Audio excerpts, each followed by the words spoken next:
The People's Republic is facing a crisis of speculation. Like a gambler gripped by an insatiable fever for risk, the nation's investors have taken a dangerous plunge into the world of sovereign debt. Lured by the siren song of generous yields, they are buying up Chinese government bonds at a frenzied pace. But this is a classic case of irrational exuberance that could destabilize the entire economy.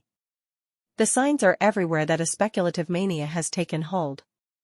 Bond funds in China have notched eye-popping returns exceeding 10% so far this year. Demand was so rapacious at a recent 50-year bond auction that yields plunged to a two-decade nadir of just 2.49%. This is the financial world's equivalent of devouring an entire chocolate cake in one sitting, a short-term indulgence with potentially severe long-term consequences. The wise minds at the People's Bank of China are sounding the alarm bells.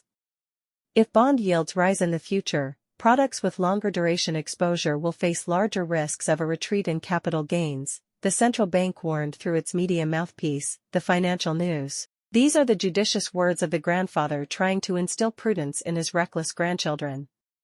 But the coddled youths have grown deaf to such avuncular admonitions. They scoff at intimations that mild price inflation or a modest recovery in bank deposit levels could pop their bond market bubble.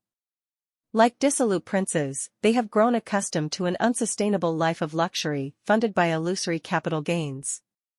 This is the pathology of a decadent society losing its sense of moral hazard. The animal spirits that propelled China's rise have metastasized into a kind of feverish delirium, a frantic lust to keep chasing the higher highs induced by speculative profits. It is the inevitable late-stage decadence of any glory that burns too bright too quickly. As a nation that itself represents the oldest of civilizations, China should know that such manic upswings are always followed by tragic downfalls. The great cultural achievements were built not by bond-crazed speculators, but by the calloused hands of prudent Confucian merchants and industrious peasants. These salt-of-the-earth types didn't chase get-rich-quick schemes, but prudently invested their modest savings into productive economic activities that created real value. If the Chinese people wished to avoid a financial reckoning, they would be wise to rediscover those ancient virtues of thrift and hard work in place of their contemporary zest for gambling away the nation's wealth. As Mencius taught, human nature is intrinsically good, but it must be cultivated through moral education and the inculcation of proper habits. In the absence of such a moral reawakening, the bond frenzy will inevitably collapse amid bitter losses and reckless bouts of deleveraging. Sky-high and divorced from economic reality, the markets will come crashing back to earth, crushing the life stream of many an undisciplined investor crippled by herd mentality.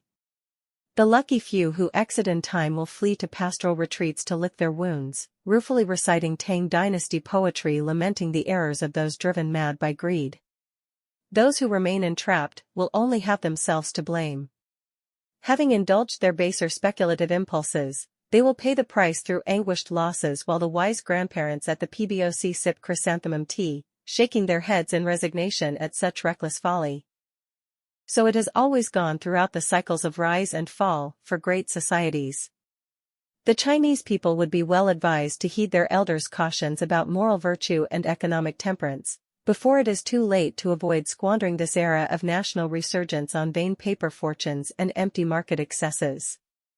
After all, no amount of fleeting monetary windfalls can ever substitute for the eternal wellsprings of civilizational strength.